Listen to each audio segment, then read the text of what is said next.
Alright guys, so today we're going to look at some more two-step equations.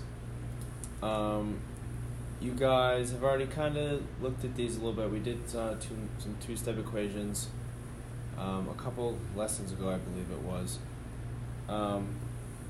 But today we're going to look at two different ways that we can go about solving these equations here, more specifically on this first page here.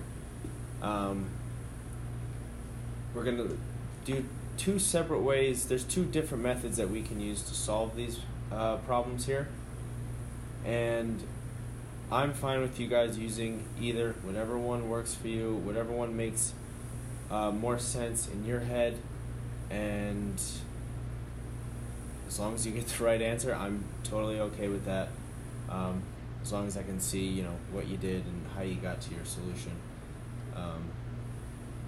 So let's look at these first couple problems here. So we have a bowling alley charges $3 to rent shoes. 4 friends each pay for one game and for renting shoes.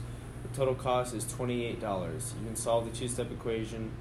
4 times x plus 3 in parentheses equals 28 to find the cost of a game. Alright, so we have our equation here at, it's A. So we have 4 times the quantity of x plus 3 equals 28. So this is our first method of solving these two-step equations. What we're going to do first here is we're going to divide out our 4,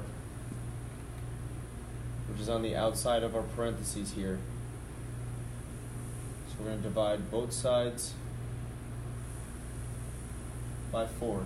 So that's going to get rid of our 4 on the outside of the parentheses, and that's going to leave us with x plus 3 equals 7. So again, we're trying to find the value of x here, so we want x by itself. So to do that, inverse operations, subtract 3 from each side, and that is going to leave us with x equals 4 as our final answer. Now, if we want to check this problem, all we have to do is plug our x back into our original equation. So we would have 4 plus 3 equals 28. Solve what's in our parentheses first. We have 4 plus 3, 7 equals 28.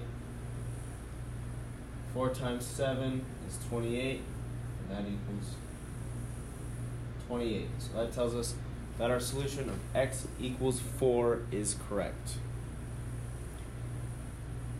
For our second one here, we have 3/5 times the quantity of m minus 6 equals negative 9. We're going to, again, stick with the same idea here of getting rid of what is on the outside of the parentheses first.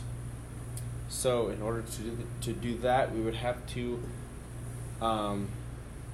multiply each side by the reciprocal. So this would be times 5/3. I like to make this over 1 times 5/3, and that's going to leave us with m minus 6 equals, and we have negative 9 times 5, which is negative 45, divided by 3. We have a 1 times 3 in our denominator, and that would leave us with negative 15. Now we just want our m by itself, so to do that, just add 6 to each side. And that is going to leave us with m equals negative 9 as our final solution there. Now if we want to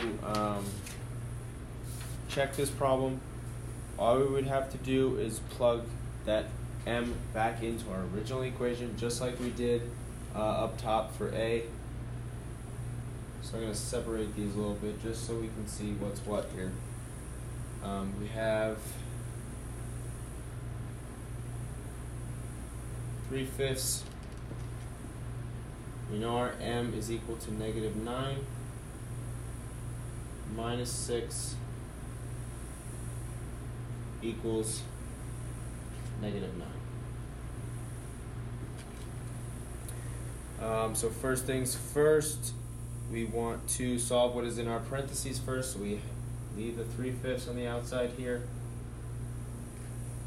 -9 minus 6 is going to give us -15 in our parentheses, and that is going to equal -9. And now we multiply our 3/5 by our -15, or you can look at this as 15 over 1 if you want. Again, it's the same thing, -15 or -15 over 1, doesn't matter. -15 times 3 is going to give us -45, and then 5 times 1 is just 5, and that's going to equal our -9. -45 divided by 5, we'll put it, separate this here.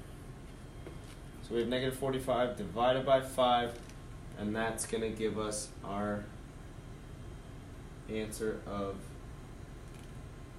-9 equals -9. That tells us that our solution of m equals -9 is correct. Okay?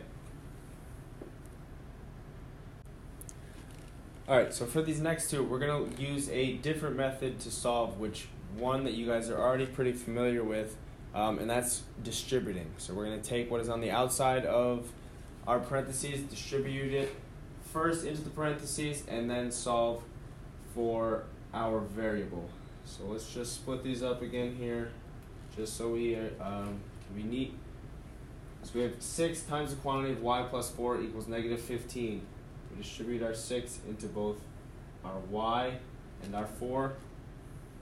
That leaves us with 6y plus 24 equals -15. We subtract 24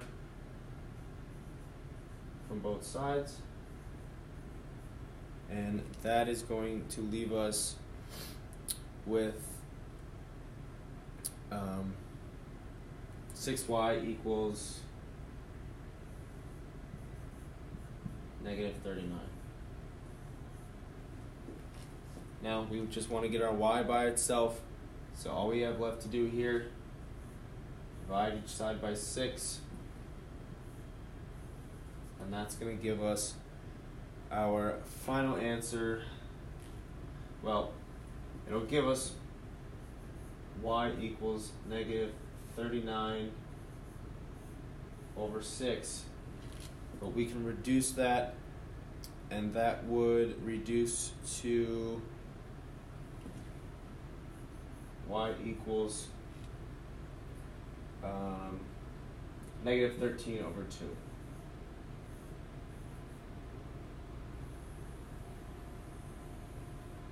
And again, if you want to check your answer, all you have to do is plug your y back into your original equation, and you should get an answer of -15 equals -15, which would tell you that our answer of y equals -13 over 2 is correct. And for our last one here, we have 11 equals 5 times the quantity of g minus 3. We're going to do the same thing here. We have our 11. We're going to distribute our 5 into our g, and then into our 3. So we have 11 equals 5g minus 15. We're trying to find our g, so all we have to do here is, add 15 to each side, and that is going to leave us with 26 equals 5g. And now all we have left to do here, divide each side by 5. And that is going to leave us with our final answer of g equals 26 over 5. We can't reduce that. They don't have any common factors. So our answer of g equals 26 over 5 would be our final solution. Alright, and let's look at our last word problem here. DeAndre is ordering tickets to a concert. He buys 3 tickets that all have the same price. There is a service charge of $4.75 per ticket. The total cost of his order is $111.75. What is the price of each ticket? Write and solve an equation to represent the situation. So first things first, we want to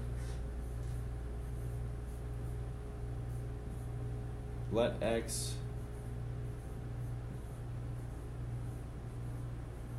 represent the price of each ticket.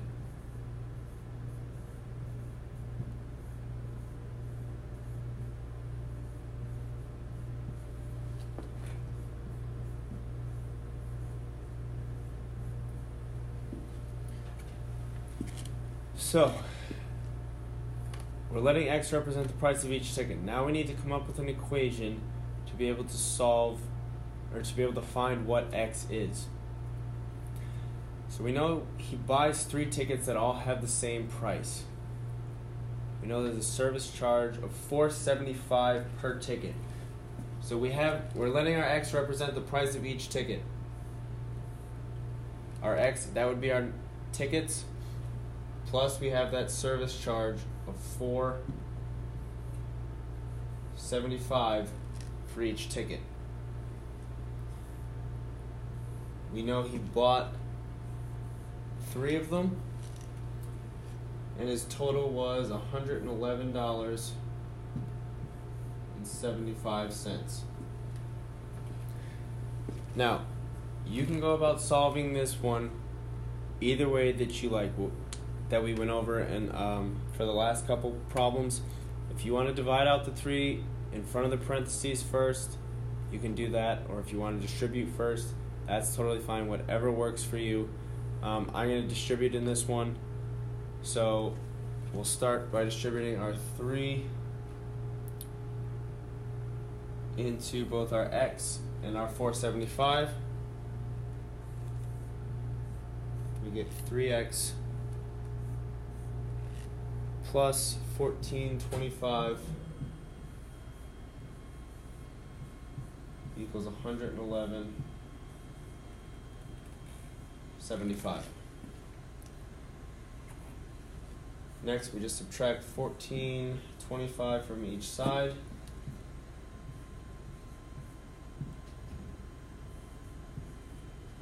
That leaves us with 3x equals $97.50.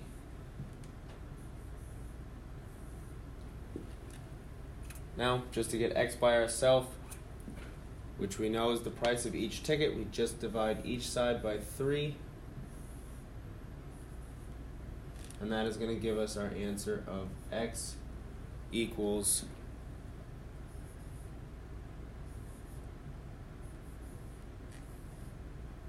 $32.50. So $32.50 was the price of each ticket.